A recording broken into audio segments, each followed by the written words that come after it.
มาพี่น้องมากินข้าวกินปลากินข้าวกินน้ำนำกันมื้อนี้ก็มาแกงหน่อไม้เป็นหน่อไม้สร้างไผ่แหน่กับหน่อไม้ไผ่แหน่พี่น้องมาผสมประสานกันพี่น้องแบบแซ่บๆเลยมื้อนี้มาเด้อทุกคนเด้อมื้อนี้ก็ผักแก้มพี่น้องผักอีหินบ้านเฮาแบบใหม่ๆสดๆเก็บมาจากทงไห่ทงนาในบรรยากาศตอนเที่ยงมื้อนี้กำลังหิวข้าวทุกคนแซ่บมาสดฮ้อนๆเลยทุกคนเห็นบ่นี่มันยังนี่กระปูพี่น้องใส่ปูแกงน้ำมันใส่ปูหลายอย่างหลายแนวครบทิมเลยกาบสบายดีและก็สวัสดีพี่น้องสู่คู่สู่คนมื้อนี้ก็ยินดีเขาต้อนรับเข้าสู่ส่องคำพุงบ้านนาคือเก่าคือเดิมพี่น้องมื้อนี้ก็มาหาของอยู่ของกินพี่น้องเอ้ยในช่วงบรรยากาศตอนนี้ก็เริ่มใกล้สิเที่ยงแล้วหลังจากมาแต่เวียกแต่งานทุกคนมื้อนี้ก็มาซับหน่อไม้หน่อไม้สร้างไผ่พี่น้องสีออกแกงมื้อนี้พี่น้องสีแกงหน่อไม้เห็ดเมนูแกงหน่อไม้แบบแซ่บๆมื้อนี้ในบรรยากาศตอนเที่ยงพี่น้องก็ไปเบิ่งน้ำกันพี่น้อง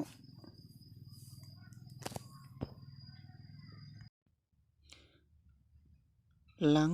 จากได้ซับหน่อไม้สร้างไผ่มากะมาตอนนี้กะจะพาทุกคนมาซับหน่อไม้ไผ่อยู่นาพี่น้องมื้อนี้ก็จะมาแกงผสมประสานกันแบบว่าหน่อไม้สร้างไผ่แหน่หน่อไม้ไผ่แหน่หน่อไม้โตขาวๆพี่น้องกำลัง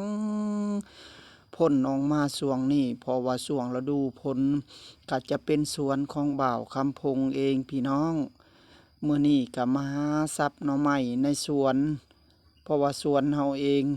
ก็บ่มีผู้เขามาหาดอกพี่น้องมาเบิ่งหน่อไม้ก่อนพี่น้องโตหากระพ่นแบบหน่อไม้ขาวๆหั่นน่ะมาเบิ่งนำกันตอนนี้กำลังและหน่อไม้ตอนนี้ทุกคนมาเบิ่งนี่เห็นนะบ่ขาวกำลังพ่นพี่น้องตัวนี้โตขึ้นสูงแล้วก็มันก็บ่อยากหวานเฮาต้องเอาแบบว่าแบบนี้แหละพี่น้องหากแต่ว่ามันน้อยหลายตัวนี้เฮาก็สิถมเมียนเสียก่อนพี่น้องก็สิเอาให้มันใหญ่ก่อนเป็นหน่อไม้ไผ่บ้านเฮาล้ำใหญ่ได้ทุกคนซ้ำแข้งพู้นแหละหน่อไม้นี่โอ้ตัวใดขาวๆเฮามาต้มหวานทุกคนมื้อนี้ก็มาซับแบบปนกันพี่น้องอันนี้ก็จะเป็นสวนมังนัดของบ่าวคำพงเองพี่น้องปลูกไว้กินเวลาเมื่อยขึ้นมาตอนนี้กำลังสุกมังนัดแต่ว่าบรรยากาศมื้อนี้สิครึมๆได้พี่น้องตอนนี้คือฝนสิตกจังใดจังหนึ่งนี่แหละโอ้น่าจะตกแหละทุกคนโอ้ฝนตกแล้วทางใต้ผู้เริ่มตกแล้วพี่น้องเอ้ย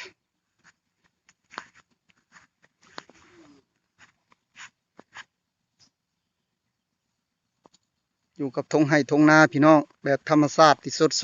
ดธรรมชาติที่สวยงามพี่น้องบัดนี้ก็สิไปแกงหน่อไม้ก่อนพี่น้องไปเบิ่งน้ำกันพี่น้องเอ้ยเบิ่งทางแม่บ้านเพิ่นกำลังย่องยานางเป็นยานางสดพี่น้องอยู่บ้านเฮากับบ่อึดดอกยานางนี่มากมายกายกองพี่น้องเอ้ยดำคักอีหลีพี่น้องใส่ยานางมันจังแซ่บบ่มียานางก็บ่แซ่บแกงหน่อไม้นี่ของใส่ก็ผักมีสีซ้อมก็ช่วงนี้ก็มักบวบก็ยังบ่มีอันนี้จะเป็นเห็ดกระตุนกับเห็ดเพาะพี่น้องสิไปใส่หน่อไม้พี่น้องต้มหน่อไม้กำลังสิจืดและตอนนี้ก็จะมีผักขะแยงแบบสดเลยทุกคนเก็บมาจากให้จากนาพี่น้องช่วงนี้ก็บอนปงก็ปงแล้วเบิ่งอันนี้มีมันยังอันนี้หาเบิ่งในถ้วยมียังโอ้นี่จะเป็นน้ำมันหมูพี่น้องเนื้อหมูกับปลา2-3โตนี่แหละก็บ่หลายดอกใส่อย่างละนิดอย่างละหน่อยก็แซ่บอยู่พี่น้องเอ้ยก็บ่มีหยังมากมายพี่น้องเอ้ยตอนนี้ก็มีแต่ถ้าหน่อไม้เฮาจืดจังน้อยก็สิแกงพี่น้องให้มันจืดก่อนอยู่กับไร่กับนา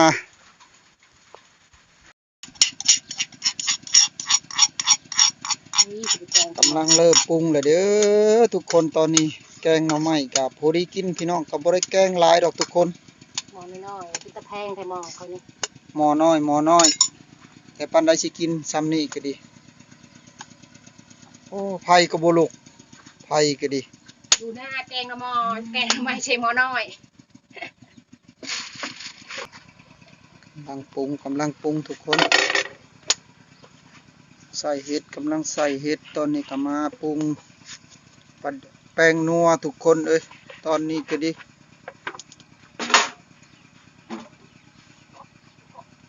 เชียเป็นใส่ก็ได้น้ำปลานี่ใส่รสน้ำปลาน้ำจะใส่เกลือไหลาย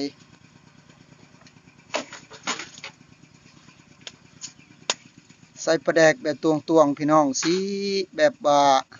ตุยหน่อยหนึ่งมาใส่พอดีแซ่บแกงหน่อไม้นี่ทุกคนมีปลาแดกคักๆ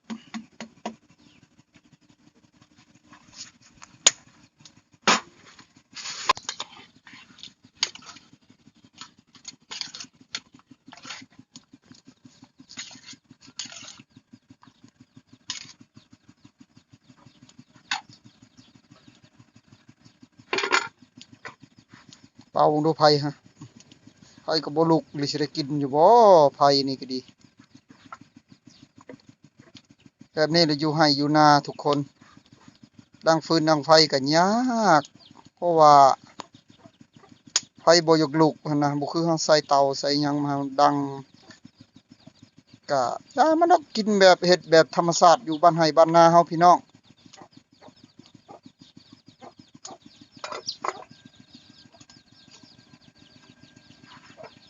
โอ้ยหม้อความนี่สิได้กินใช่บ่อันเฮียงนี่ก็บ่มีอัดขาเบื้องหนึงนี่มีเบื้องเดียวชื่อเฮียงนี่ก็ดีไปความลงนี่ก็บ่ได้กินอีกแหละ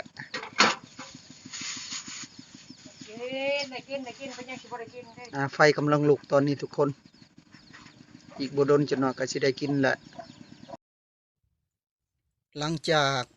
แม่บ้านเพิ่นได้แกงกันแล้วเป็นทีเรียบร้อยพี่น้องเอ้ยมาเบิ่งของอยู่ของกินกับพอดีเหมาะกับบรรยากาศพี่น้องอยู่ทงไห่ทงนาแกงหน่อไม้ในบรรยากาศตอนเที่ยงแบบสดๆฮ้อนๆพี่น้องโอ้ยใส่ปลาบ่มีหยังมากมายพี่น้องถือว่าสุดยอดเลยบ้านเฮาทุกคนมาเบิ่งมีผักอีหินแก้มกับทุกคนตอนนี้กำลังป่งผักอีหินก็ดีทุกคนมาเบิ่งเป็นตาแซ่บพี่น้องโอ้